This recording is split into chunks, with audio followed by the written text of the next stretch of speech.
precepts. And I thought during our Upasika planning meeting we would talk about the 5 precepts as that being pertinent to the Upasikas.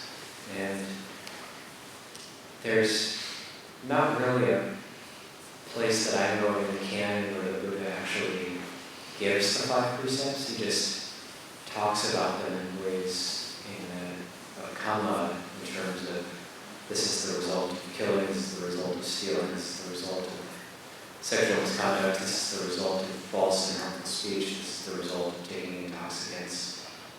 And he recommends that people follow those, but I don't know of any place that he actually gives them. That's usually the case, but it's sort of understood that they'll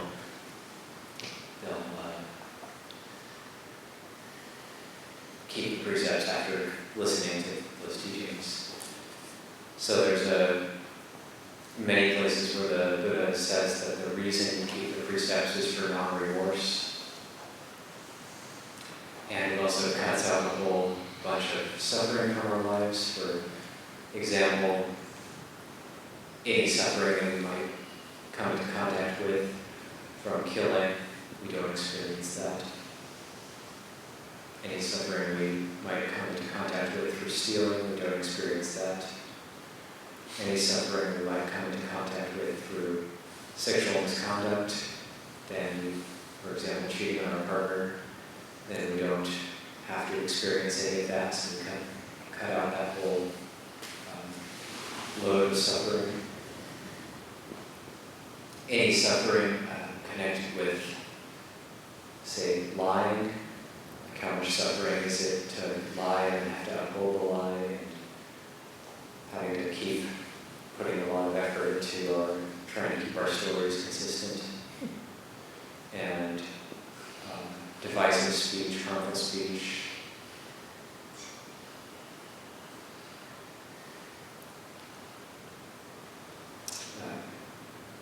So if we're just truthful and honest, straightforward in our speech, then that cuts out a whole bunch of suffering, and we can be at ease.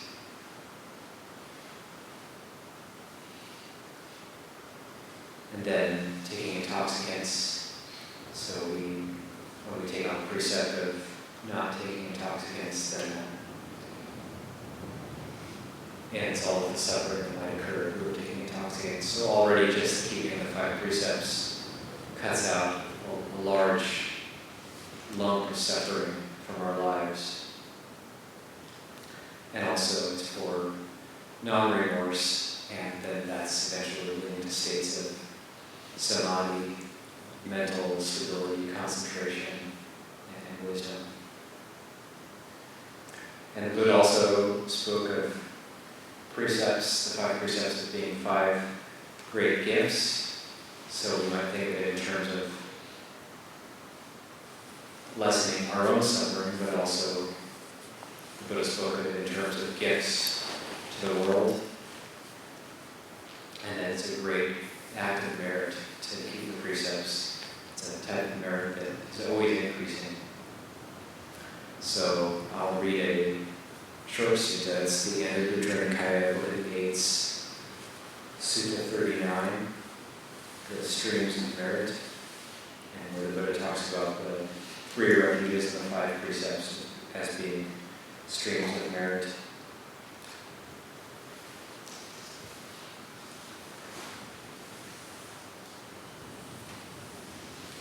Bhikkhus, there are these 8 streams of merit, streams of wholesome, nutriments of happiness, heavenly, ripening happiness, conducive to heaven, that lead to what is wished for, desired and agreeable, to one's welfare and happiness. What 8? 1.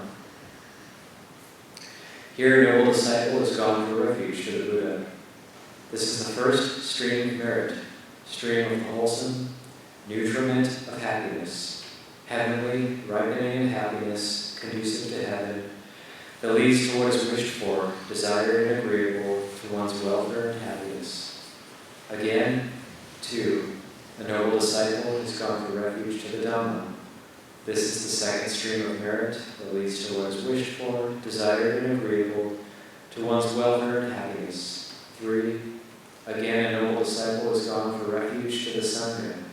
This is the third stream of merit that leads to what is wished for, desired, and agreeable, to one's well-earned happiness. There are, bhikkhus, these 5 gifts, great gifts, primal, of long-standing, traditional, ancient, unadulterated, and never before adulterated, which are not being adulterated and will not be adulterated, not repudiated by wise ascetics and Brahmins. What 5? So here's number 4. 4 through 8 is the 5 precepts.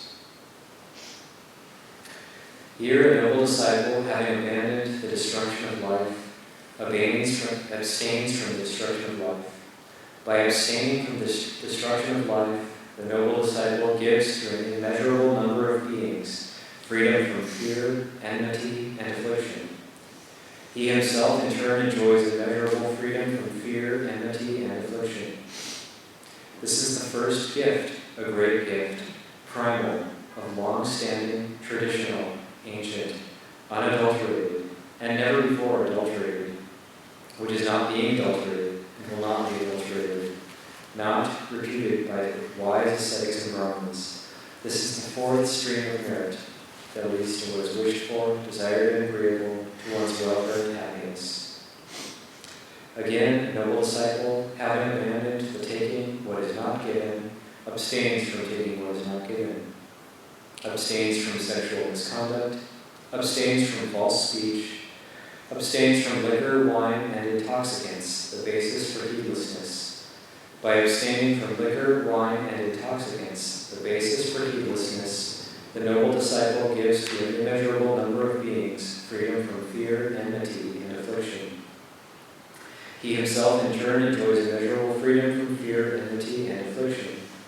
This is the 5th gift, a great gift, primal, of long-standing, traditional, ancient, unadulterated, and never before adulterated, which is not being adulterated and will not be adulterated, not repudiated by wise ascetics and Brahmins. This is the 8th stream of merit that leads to what is wished for, desired, and agreeable to one's welfare and happiness. These bhikkhus are the 8 streams of merit, streams of the wholesome, nutriments of happiness, heavenly, ripening happiness, conducive to heaven, that lead to what is wished for, desired, and agreeable to one's welfare and happiness. And also, you might wonder, how do we actually keep these precepts long term? And this actually is connected with faith, so it's hard to talk about the precepts without talking about faith, because we actually have to, if we haven't yet received that stream of wholesome, or that happiness which comes from keeping the precepts, which occurs in terms of the long-term sense of keeping the precepts, then we keep them out of faith. And the Buddha said that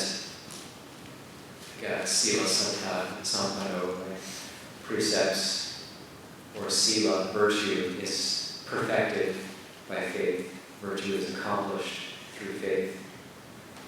So I will also read just a little bit about faith, because there's many ways to think about faith, saddha, and we do have to connect it with panya, with wisdom, in order to discern. We have to actually believe that this is going to be helpful for us. That's really what faith is. We don't yet know, we haven't confirmed it through our own experience, but we have faith that it's actually going to work. So this is a very important type of faith called Tathagata Bodhisattva, which is encased or included in the chanting that we do, like the Pali chanting that we did at the beginning of this day, where the Buddha is the enlightened one, the pure one, the teacher, the one who teaches the right way, the pure way, the correct way, the path that we want to follow. And we can have a confirmation of our faith in various ways, in terms of there may be parts of the teaching that we can verify for ourselves here and now, but then there's other parts of the teaching which we can't yet see for ourselves or verify. And that's what we take on faith based on our verifying other parts of the teaching. So we then take a leap of faith in terms of thinking, okay, well, the Buddha talked about this, that, and the other thing, and because everything I've investigated about the Buddha so far seems to be true, or everything I've investigated in the Dhamma seems to be true, then I'll take it on faith, and I'll practice it and try it, and I'll give it a chance. So Prabhupada Yuto in Buddha Dhamma just has a paragraph about it. One of the definitions of saddha, faith. Faith, saddha, belief, conviction, confidence, inspiration. Although faith is not itself a form of knowledge, it can act as a gateway to knowledge. Faith implies accepting the knowledge of others, trusting in the wisdom of others, and being willing to rely on other people's knowledge or other sources of knowledge as a personal guide. If the person endowed with faith is able to reflect and to apply an initial reserve of wisdom, faith can lead to an understanding of the truth. This is particularly valid when the other person's knowledge or the other source of knowledge is accurate and genuine, and when there is a virtuous friend, kalyana mitta, to advise in how to properly apply wisdom. On the contrary, however, if a person is gullible, that is, they are unable to apply wise reflection, and the people, along with other sources of information that they associate with, are misguided, and they are without virtuous friends or have evil-minded friends, the result may be the opposite. They may be led to a greater misunderstanding and delusion.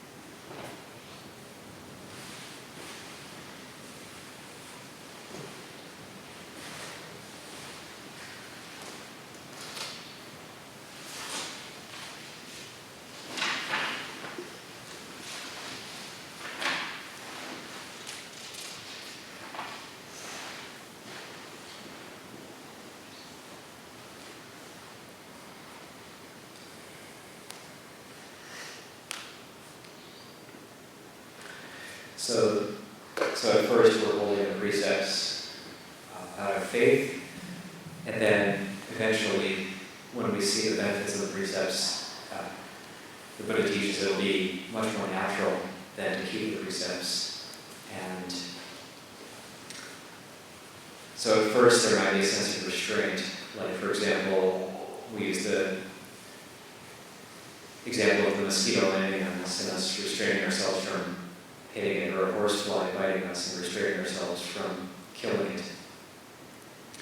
So that's a small act of not killing in terms of intentionally killing. Or we might covet something or want to take something, or we refrain because of our precepts, and we think, this is not correct according to the precepts that I've taken, so I'll refrain from doing it. Or we may want to tell a lie in order to get some sort of recognition or not be criticized. And we have to think, okay, well, because of my precepts, then I won't do this. So that's the building of bargaining as well, that type of restraint. And so the Buddha also classed that as the unpleasant, which is leading to later pleasant states. There's these four modes of acting. There's the pleasant, which leads to the unpleasant result. There's the pleasant, which leads to a pleasant result. There's the unpleasant, which leads to a more unpleasant result. And there's the unpleasant, which leads to a pleasant result. So in terms of restraining ourselves, when we want to do something, we have a desire, and we actually go against ourselves, restrain ourselves, because it's outside of the bounds of the precepts we've set for ourselves, that would be classed as something which is unpleasant right now, or which leads to happiness in the future. So these, and then seeing the precepts as these 5 immeasurable gifts as well helps to inspire us for keeping these precepts in a long-term sense, and helps us to, when things might feel like they're stagnated, or we might feel a sense of freedom and happiness when we first take on the precepts because we've cut out these modes of suffering that we had before, but then when we keep the precepts a bit longer, we might actually forget, and it becomes normal, so we normalize to this new level that we're at, and then we forget how much we suffered before. So it's important then to remember them as gifts to inspire ourselves and feel like we're actually helping, we're actually doing what we can to help through keeping the precepts. Also, with different levels of precepts, they act as a foundation for us to stand on. So like with the 5 precepts, we're actually building ourselves a floor or a foundation to stand on, to build our practice up. And as I've already explained, cutting out those lumps of suffering, by not killing, we cut out any suffering connected with killing and so on. So that creates like a foundation or a floor for us to stand on. Anybody have any questions or comments about that? Or,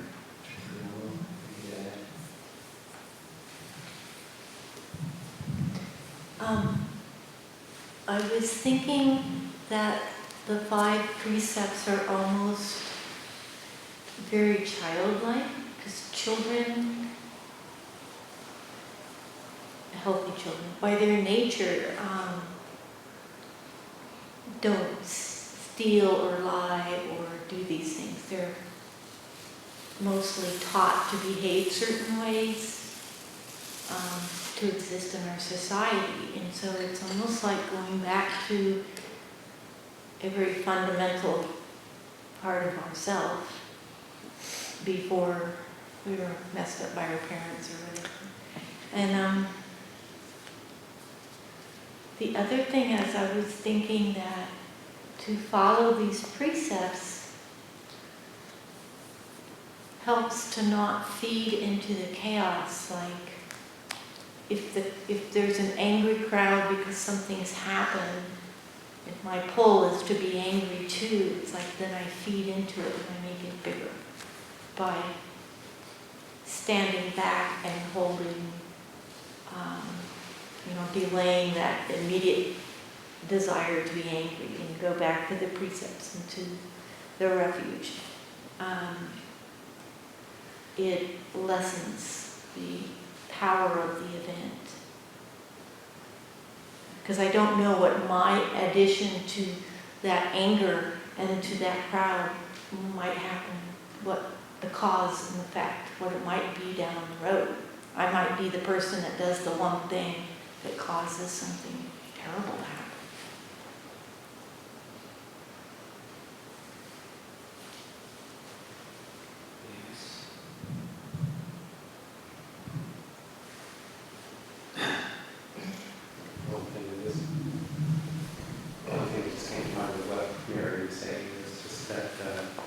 Whether it's in a crowd of people or just another person, one other person, or inside yourself, being dealing with anger or dealing with difficult situations, but not kind of, as you were saying, kind of withdraw, or not responding, but the power and the gift of just being present, when that kind of things happen, so you don't have to, always run away or avoid, but like in a situation where there's a lot of emotion coming up, whether it's just say one other person or a group of people, to just be there and witnessing and holding the space, but not entering into the fray, can sometimes be a very healing kind of act. Found sometimes more on the one-to-one situation, it's easier done, but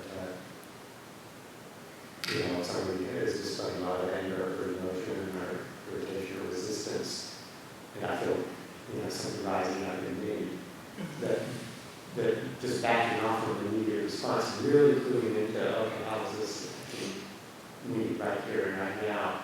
And just being present and not even responding. And letting that person experience the results of their own emotional state in that quiet, reflective moment where I'm not responding. You know, I'm just quiet, you know, allowing myself to be present. And then kind of, you know, it's like it kind of bounces off back into a space where that person can experience it for themselves. Or if I say something, it's more like just an acknowledgement of how I'm feeling. It's like, oh, you know, this really hurts. Or this feels really uncomfortable. Just a little statement, you know, without going into any kind of, you know, subject matter. And in a sense that can be just quiet witnessing. And then, you know, it also can happen in a space where there's a lot of, you know, fury going on, building up in a group situation. Just that quiet, reflective presence sometimes really can help bring the energy down and bring people back to like, okay, let's see what's going on. Except in marriage, when that would be considered passive aggressive. Well, it's only passive aggressive if you know, the intention is to be aggressive, you know, but it's just being reflective. You know.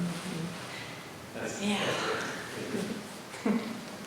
It's one of the skills we learn in community too, which is a blessing of having community, having friends, or even the blessing of having marriage, is if we do put the effort into learning skillful responses,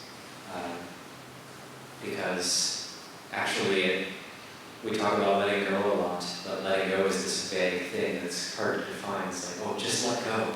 And, you know, if somebody's suffering, you know, the worst thing to say is just let go. You know, what does that mean? But what it really means is skillful response. Learn how to skillfully respond without attachment and aversion. And it's difficult to do.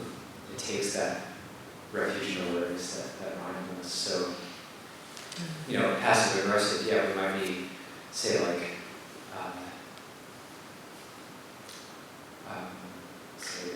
It must be really painful for you to experience the world the way you do. That's passive aggressive. or like on Tudong, like if we're on pilgrimage and we've been walking all day, the day before, and we go on Malta in the morning and we're starving, and like we're standing outside of Safeway, and like there's all these people walking by you, and you're trying to hold your mind away, like, you know, but then inevitably it's like, you know, gosh, why aren't they giving us food? And then will become passive aggressive. That way, it really depends on the intention.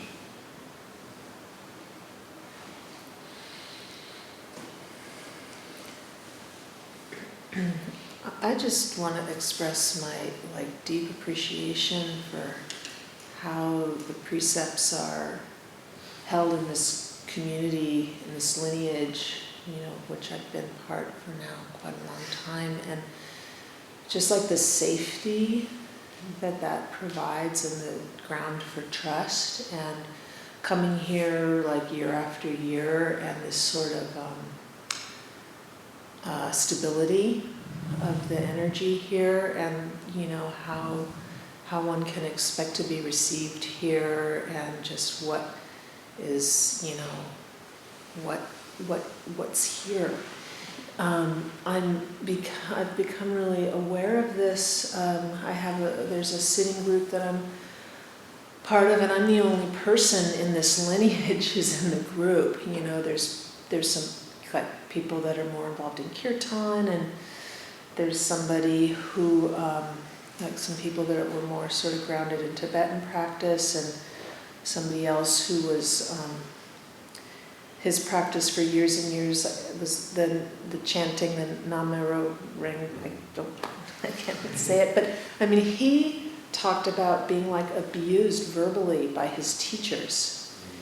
And the kirtan people, like there's these stories that are going on of people like backstabbing each other and like competitive around events, and you know, not wanting to support each other, but you know, oh, this person's mad because they're doing an event, so I'm going to do another event, you know, it just like, I just listen to this and I'm like, God, these traditions are all missing precepts. They don't put the precepts first, they don't practice them. And it's like, what a difference. What a profound difference. I feel really, really grateful. Really, really grateful. Yeah, just to be, thank you for that sharing, and just to be scandal free as well. Just It's amazing. it's but they just protect you in so many ways.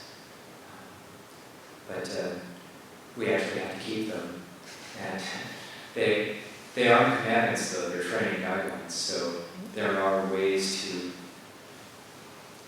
work it out if you break a precept. Then you can tell a trusted Dhamma friend, if you break a precept, and then either retake the precepts from them. It doesn't even have to be a monastic. It can be a fellow lay practitioner that you inform. Because just putting it out there is, and then maybe trying to make a determination to retake the precepts or keep the precepts better after that. So there's also like forms, clear ways of rectifying it if we slip up or if we break the precepts. Ajahn, I've also heard the precepts talked about as this sort of the natural way and behavior of some unenlightened being. So by practicing them, you're sort of aligning yourself. You're creating that root for yourself, creating that habit. And then I wonder if you're familiar, is that a teaching coming from a scriptural passage? That's the Upasika Sutta, which we consider talking about today. It's the origin story of the Upasika days, where the stand up for the all-night sit, having the Buddha having the lay people take the 8 precepts on the full moon and new moons, and so the lunar halves. And the Buddha is reflecting, wouldn't it be great if once a fortnight the lay people acted like Arhants? And okay, well, what are certain things Arhants can't do? Okay, they can't possibly intentionally kill a living being. They can't possibly take what's not given. They can't possibly engage in sexual intercourse. We can't possibly tell lies or engage in false speech. We can't possibly take intoxicants. We can't possibly. They wouldn't eat at the wrong time. They wouldn't engage in entertainment, beautification, or adornment. And they resort to literally sitting, places for sitting on the floor.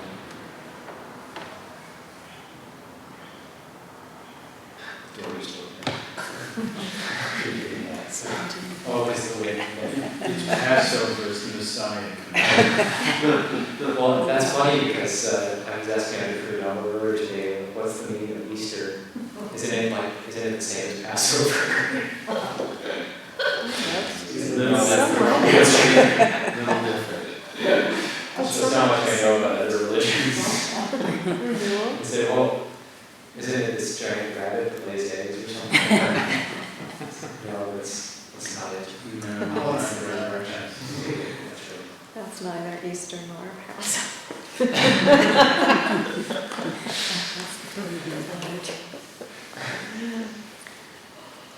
But anyway, yeah, so it's like a fake it till you make it type thing. They're keeping the precepts. But of course that would be the natural behavior of ours. Probably some controversy about some of those different traditions there.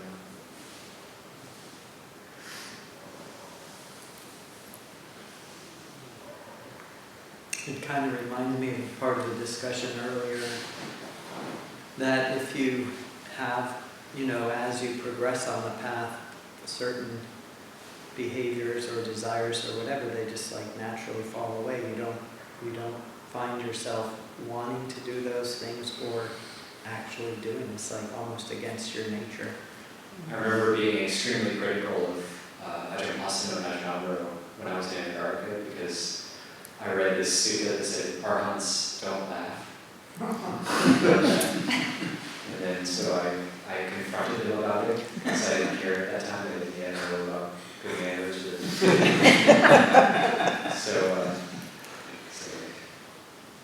it says here, enlightened beings aren't supposed to laugh, and then they both burst out laughing.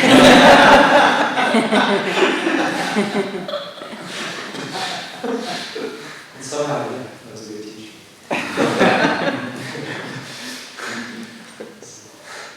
It worked somehow.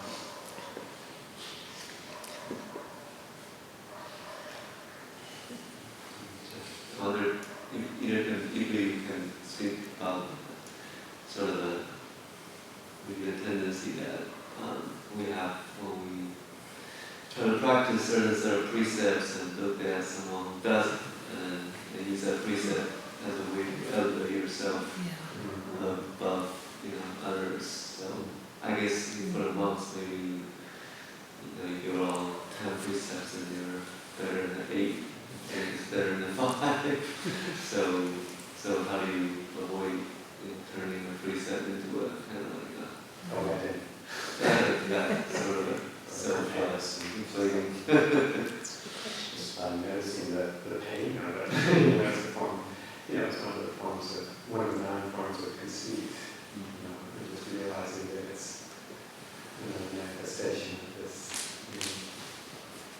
sense of me as an individual in comparison to somebody else as an individual. A way of propping up a sense of, that's kind of, I guess it's a form of Bhagavatam, the desire for being somebody important. And one of the ways that do that is making ourselves against other people. It's where we get that sense of identity, self, and in this form, self-importance, you can do the same thing by denigrating yourself. Saying, oh, I'm so horrible, I'm so bad, that person is so good, and they hold these precepts, and I make mistakes all the time. That kind of narrative is also a form of conceit.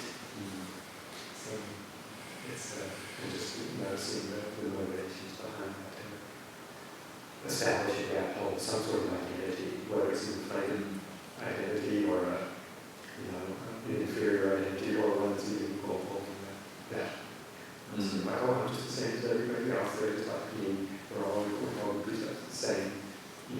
I'm either better than they are. I'm either worse than they are. I'm just like they are. Or else, that's another form of conceit. And it starts with that comparison to other people. Yeah, we read a sutta about that during winter retreat as well. And it's not necessarily about the precepts, but it goes through all the jhanas, through neither perception nor non-perception. And the refrain to each one is, he thinks, I am one who attains the first jhana. Therefore, he sort of becomes this teacher. And then he associates unbecomingly with other bhikkhus, bhikkhunis, laymen, and laywomen followers. And then the end of the refrain of each one is that he disrobes. Even though he has jhana. And even up to the state of matter perception or non-perception, he thinks, I gain the state of matter perception or non-perception. And he sort of flaunts his knowledge and becomes this becomes overconfident. But he has to be able to go and conceit. But then, you can attain all these high states of concentration but still have this sense of I'm better than others because I have these jhanas or whatever. And that was one of the themes of the winter retreat was talking about the teachings on modesty.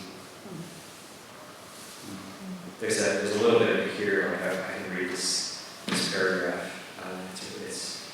It explains, it's the Naruda Sutta in the book of the 8th, Sutta 30, and just explains what it means when he says this down is for one with few desires or for one who's modest, not for one who's immodest. With reference to what was this said, Here, when a bhikkhu is one with few desires, or I'll say modest, Ajahn Jeff translates it as modest.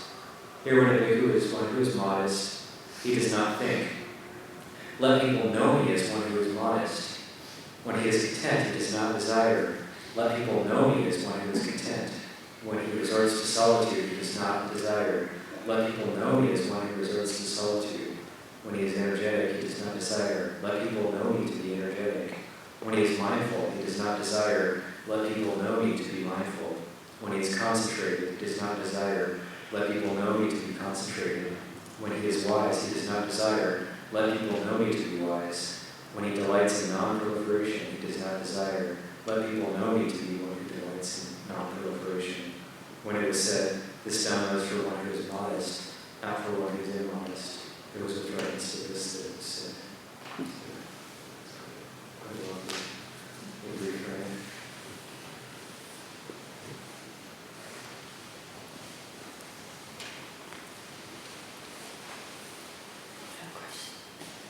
When it comes to the monastic rules, are they just expansions of the 5 or the 8 precepts? Or do they bring in new elements? I think they're more like an expansion of the 8, the bigger rules.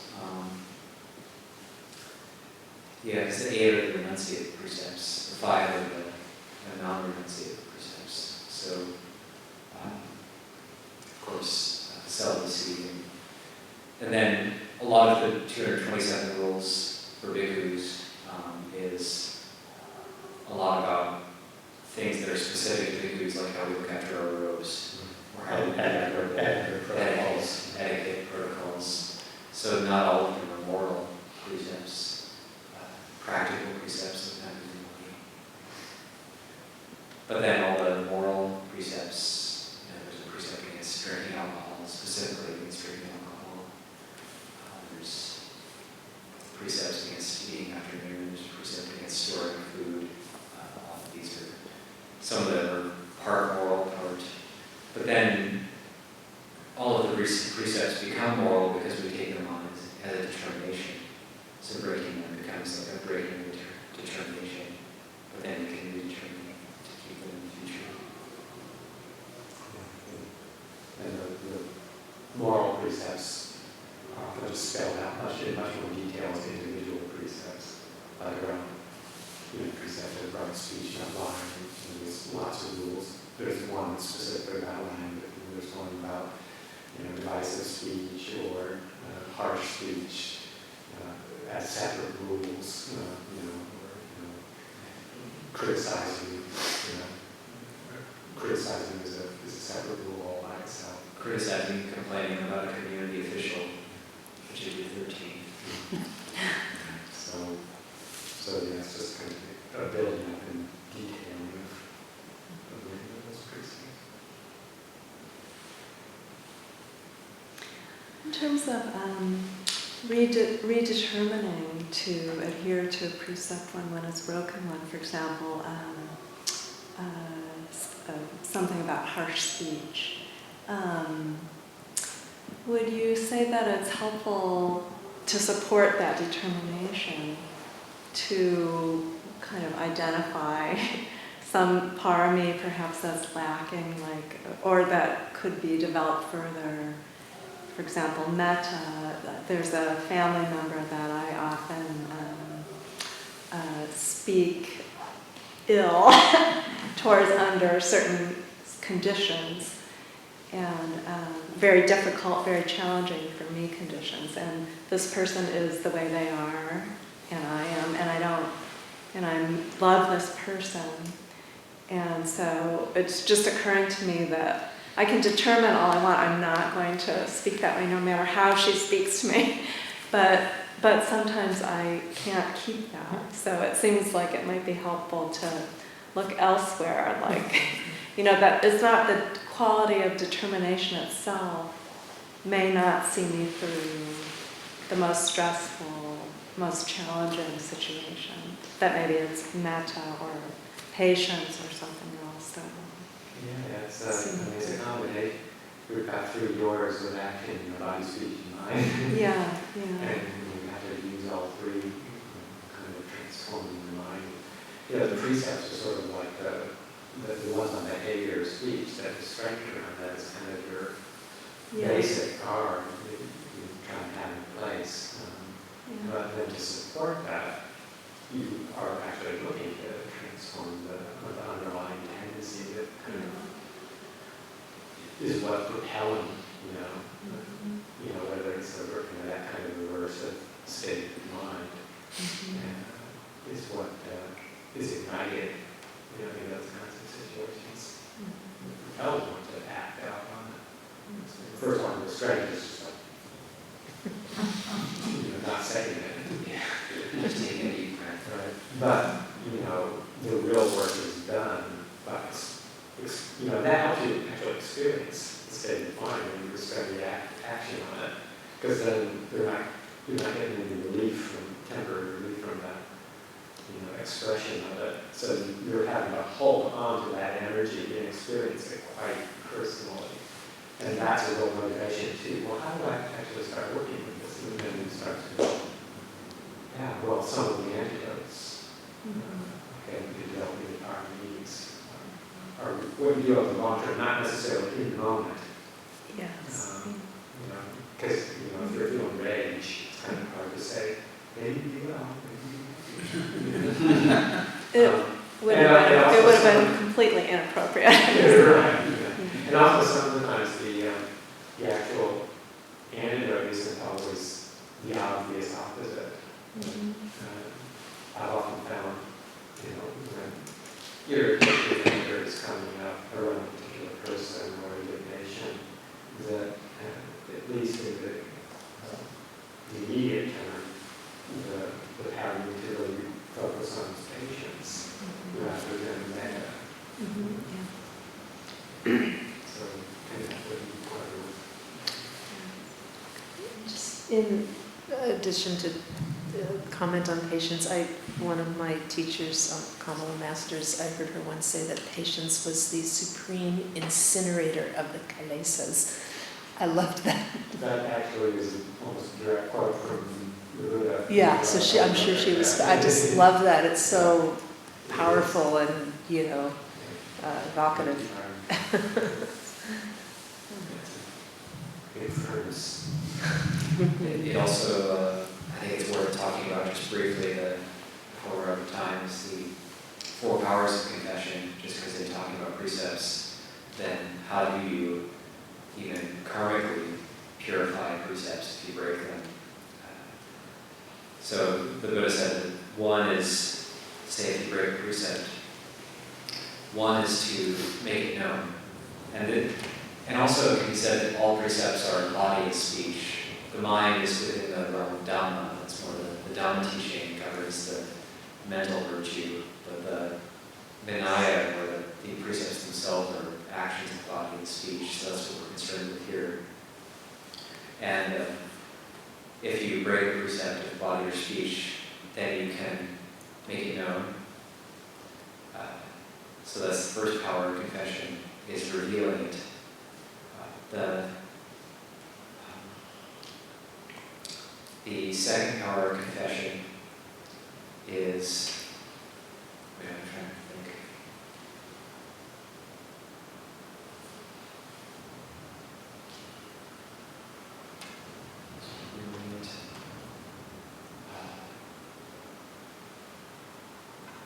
Determining to not do it again. Then there was 2 more blanking. Because I know Tibetan version of that. Yeah, it's not specifically listed as 4 in the suttas, but it comes up in different places in the suttas when people confess to the Buddha. So it's Is asking forgiveness part of that? I know 3 of them it's revealing it, determining to not do it again, and actually not doing it again. And that's how you can I remember, rectify some I remember it's 4 hours from the Tibetan reception of it. It's like, recognizing, revealing. or recognizing Oh, yeah, that's it. That's the one it is. Yeah. Feeling remorse. Yeah, and then revealing, and then I think there's another word that sort of like resolving or setting a resolution, really determining. So recognizing, feeling remorse, revealing, and resolving. Resolving to not being, resolving Yeah. to not do it again.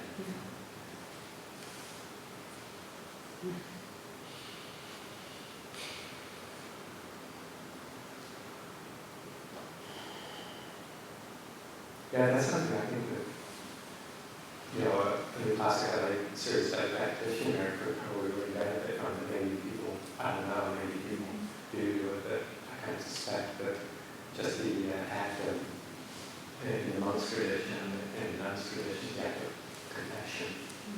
If we read one of the precepts, we have to confess it, we have to reveal it to somebody else. And just that kind of practice is very, very important. Just putting it out there and seeing that in a non-judgmental interaction with another person really helps a whole lot. Ajahn, was that part of your formal ceremony, the fortnightly ceremony? We all, before we can recite the Patimokkha as a group, everybody has to confess it, and this is for the past fortnight. Maybe we should add something to the Upasika program. They want to show up.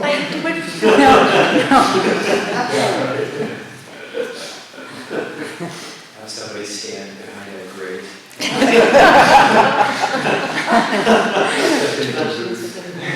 Well, I would imagine that certainly you probably have become habituated or accustomed to it, gotten over, that fear, like, oh no, what's going to happen? I can't. If I tell somebody I did, I'm sure with some of your precepts too, it's like probably pretty uncomfortable to acknowledge to one of the other monks It can be breaking some of those things. embarrassing. Yeah. It's a big deterrent.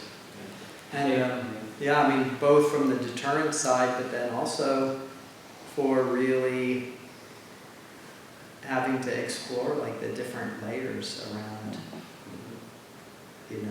the consequences in yourself, what that brings up in you, etc. Having to reveal it. Yeah, it's an intense practice. And that's what's in it. Yeah, so But it's very helpful if you're really determined to recognize and overcome the the things that disturb and upset the mind. Because if you not putting it out there, it just kind of hovers in the background. We can find skillful ways to repress it, not make and distract ourselves from that. It's still kind of start very asleep, and all of a sudden memory starts to sleep up. So that's a really useful thing. So is there in the suttas any talk or mention any story about like how a layperson would do a similar thing? No. There's a few places where people confess things to the Buddha, and it's always more like moral things, where somebody is regretful, or they've done something to a certain monk that was disrespectful, or there's a few different instances. None of the exact specifics are coming to mind, but they go to the Buddha and say, I am sorry I've transgressed. I made this transgression of morality towards you. And the Buddha says, that was a transgression, but one who sees a transgression as a transgression, that shows that they're growing in Dhamma. So he always ends by praising them. It's like, yes, you did do something wrong, you did make a mistake, but it's extremely good that you reveal it. Yeah, just another eating chanting that we do at the end of each section.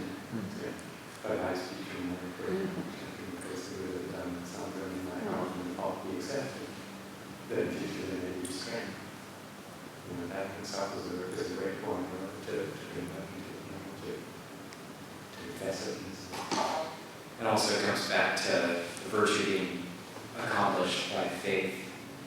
So seal is accomplished by faith because it takes a lot of faith to reveal these things. We make mistakes. Well, and hopefully people have maybe experienced that. Maybe they've transgressed against their friend or their partner. Or, I know I have, and it feels great. Like you say, then you don't have the... You know, the baggage, the remorse spinning around.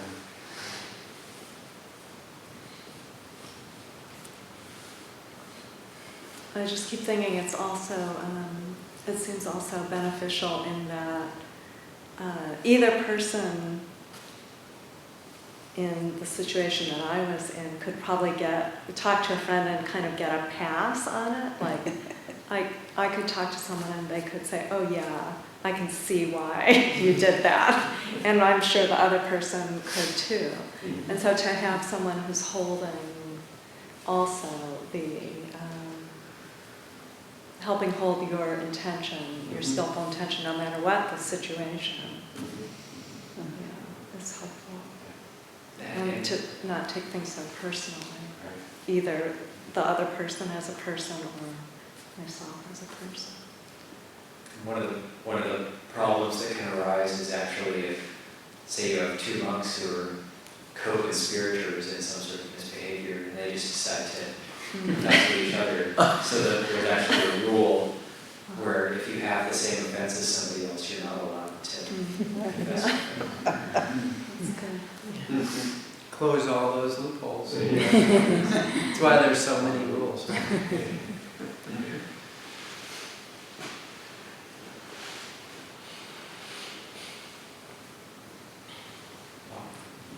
Yeah, but I would kind of relate. Similar situation, a little different because depending on temperament, people can have very different interpretations of what rules were meant to be, keeping a certain precept. So, give examples. Suppose you're filing a tax return, and there's some situation you need to, you need to sort of translate how to file a tax return, and you can do the best of your knowledge based on what's written, or you can spend a couple hours doing some meticulous research, or you can decide to hire somebody to do this for you.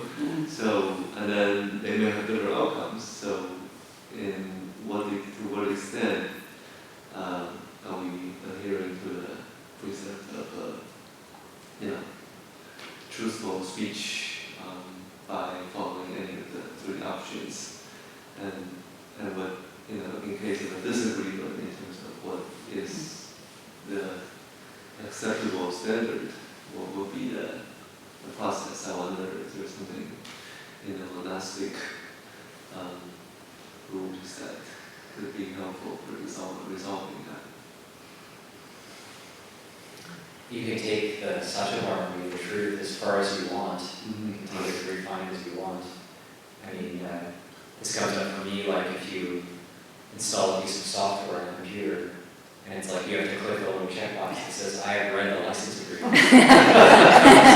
Who reads the license agreement? But if I'm, all right, well, I have a choice here. I can click the checkbox just like I've always done in the past, or I can actually read through the license agreement, and, however long that takes, and how whatever. And I didn't read it meticulously. I browsed it. Have to, so I'm not quite there yet. Yeah, I mean, you can take it. It's good to read it. But then if you're really, really honest, that's really good integrity. It's very trustworthy. If you have that level of honesty, not wanting to cheat on your tax returns or trying to do it in the best possible way. Yeah, the intention behind which of those choices is, the determining factor. If you know that if you were to, take one approach that, you would be breaking the law or, cheating, in a conscious way, so you immediately choose another way to do it for the specific purpose of, gain that you suspect is ill-gotten, then you're establishing your intention to deceive.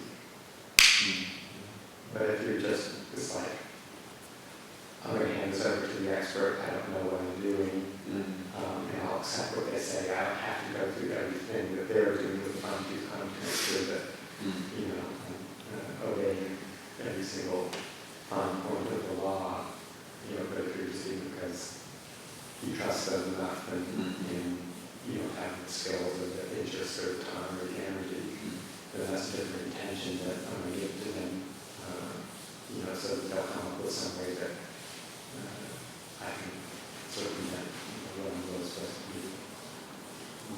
So keep going back to that intention. Are you intending to deceive or to gain illegally or irresponsibly? That's one of the reasons I ordained was because it was so hard to be, I mean, I already had a problem with truthfulness as a layperson, but it was so hard to, once I made the intention to be truthful, I realized how hard it actually was, especially out of the world. And one instance came up where I was working in carpentry, and we were all working with our circular saw blade guards propped up with a piece of wire. You know, everybody was doing it, and the neighbor didn't like what we were doing. He called OSHA to come inspect. And one of the questions they ask is, and my boss came and told me he's going to ask, are you working with your guards propped up? And if he said, you just have to say no.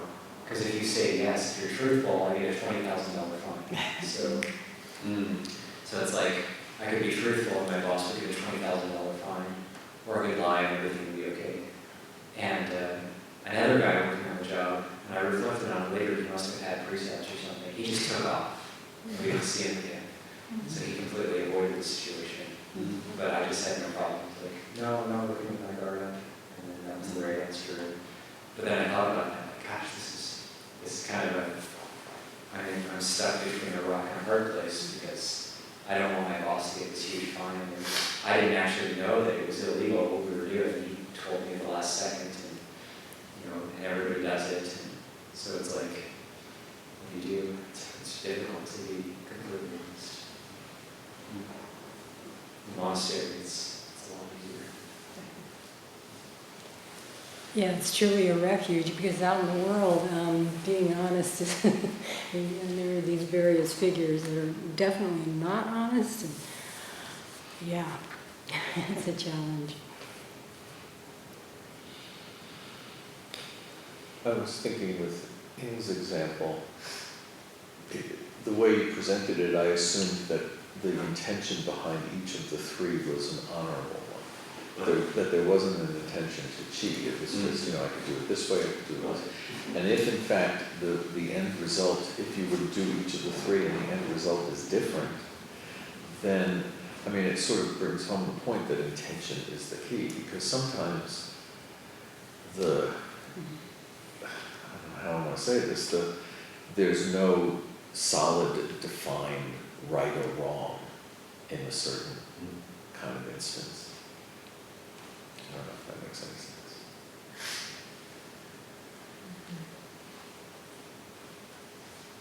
Kind of along those lines also, I was wondering if you could speak about, in a way you can hold the precepts and that they cause you suffering, or the way you're holding them causes suffering, when you're too tight. And that example is like when the result is more the focus as opposed to the intention. Because yeah, you know, it seems like in your example, if you do it to your best of your knowledge, but there's doubt that, you know, you're not a CPA, you don't have the training. Whereas if you take it to a professional and pay the money, you can say, well, that, you know, I can trust that, versus I did it the best that I could as a layperson. So it's, I think sometimes you can you speak about how to hold precepts wrongly or with the wrong effort? Yeah, and there's a difference between intention and skillfulness too. You know, it's sort of like talking about intention. You know, if your intention is to not engage in harmful behavior or deceptive behavior, all the things that the precepts point to, then there's also a varying level of skill that you learn over periods of practice. And so, you know, you may slip up or trip up even though you're working on it. It's that they're precepts that are determined. They're not like commandments that, you know, if you cross this line, that's it. You know, you've blown it times. So, holding them so tightly that you collapse in the face of imperfection is not skillful. So that's where you have to kind of say, okay, well, this wasn't a breach of intention, it was a breach of skill. It's because I'm not there yet, or I haven't fully know how to implement these things. I'm not as mindful as I would like to be. I missed that one. You acknowledge it, and you determine to engage more skillfully next time. And to the best of your ability, you say, okay, what's done is done. I can't undo it. I can't make it that it didn't happen. But I don't have to get all wound up about it, for the next 2 weeks, and keep revisiting and blaming. That's just harsh behavior, angry behavior, unskillful behavior on your own part, and turn it back against yourself. It's no different than giving it to somebody else. Judgmental mind towards oneself is the same as judgmental mind towards anybody else. This is learning that we make mistakes and we acknowledge them, resolve to be better, and then move on.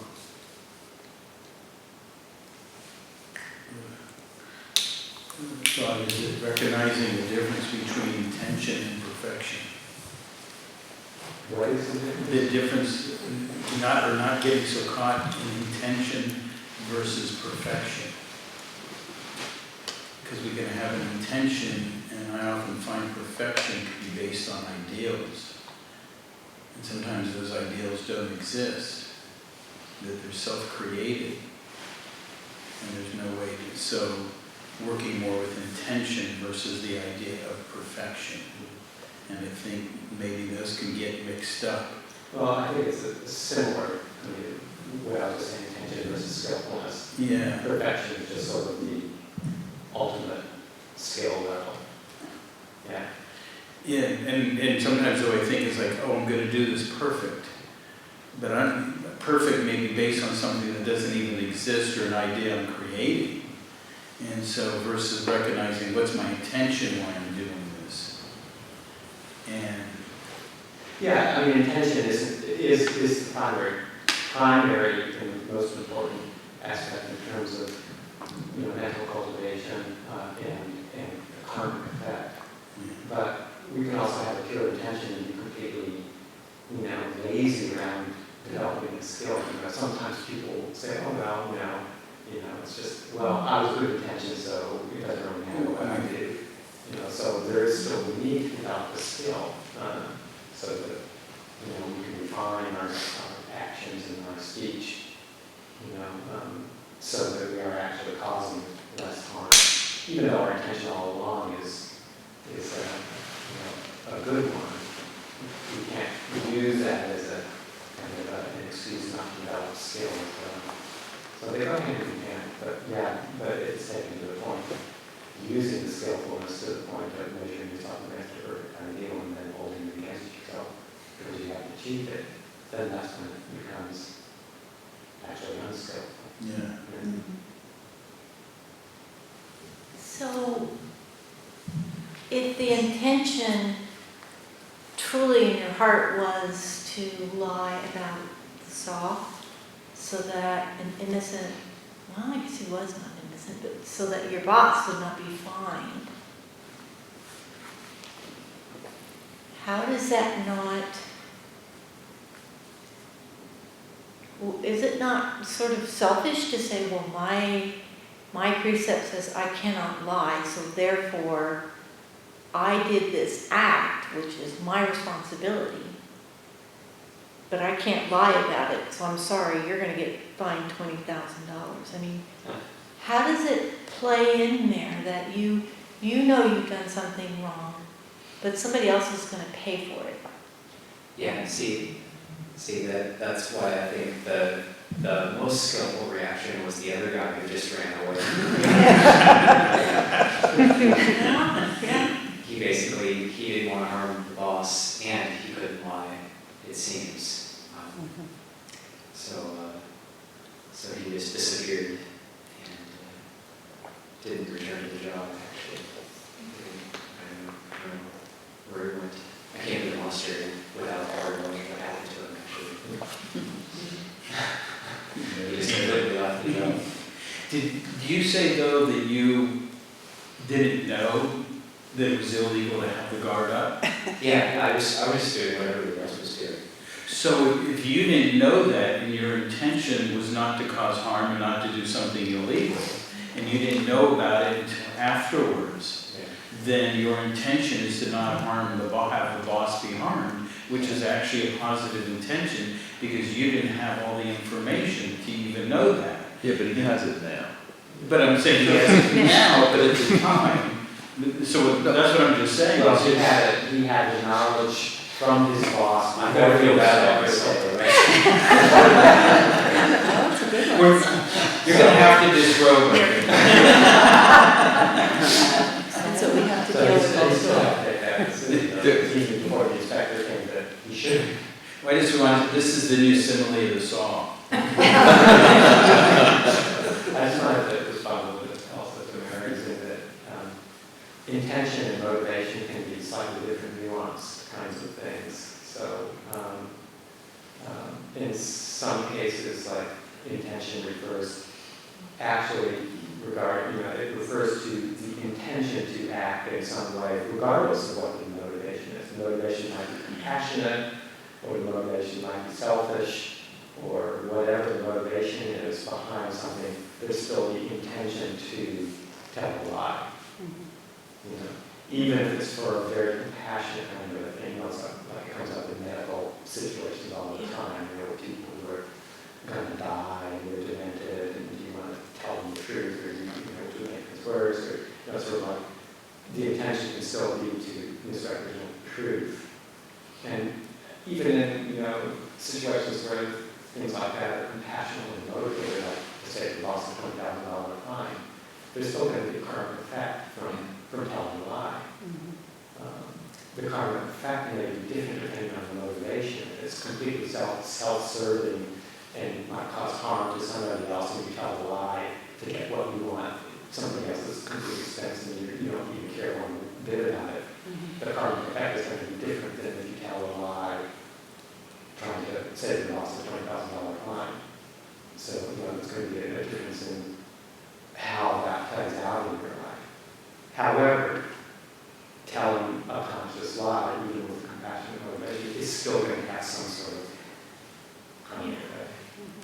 It's good, and I suspect that, and the Buddha hints at this in the suttas, that telling lies, even in that case where I was well motivated toward my boss, it still has an effect in terms of like seeing truth. Because the more honest you are, the more you're going to be able to see the truth of the way things are, actually. Because if you tell lies, and especially if it's often, then you've got this whole fantasy world in the mind that is acting as a veil or a veneer over what's actually happening. So that's why we have this really strong that's why I'm torn whether to, now at this point I'm torn whether to check the box. I've read the license agreement and I'm compelled to actually read it. Just to be able to check that box. So, just because I can start to see like, okay, I can see kind of the effect it has. You can see the truth of the licensing agreements. Sorry for anybody, that's not going to waste all of your time. 440. Yeah. Okay. Yeah. 441. So I guess so you have a new program, they put it in, and you're confused about it. Could you have someone else come over to the computer and say, will you take care of this? And then they'll do whatever they need to do, and then you'll just use it, but you didn't have to check the box off one way or the other, you left it up to what someone else did to get the program into the computer. But I also have a Dhamma standard not being a burden on others. Yeah. So that compels me also to just read it myself. I could get a novice They, Whatever, you know, this is, yeah. might be good for them sometimes. I have a very simple solution. Yeah. Stop using computers. That's the best solution. It's easier said than done, right? Very best solution. The best and the simplest.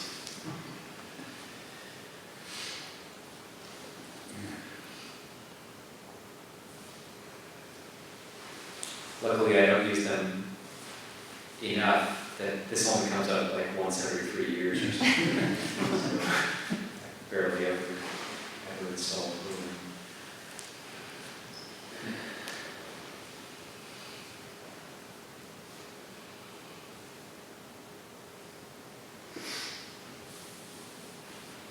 Should we end with paying respects for the Sangha? A little bit over time. Sounds good. Thank you, everybody. Nice talk discussion. Thank you. Thank you.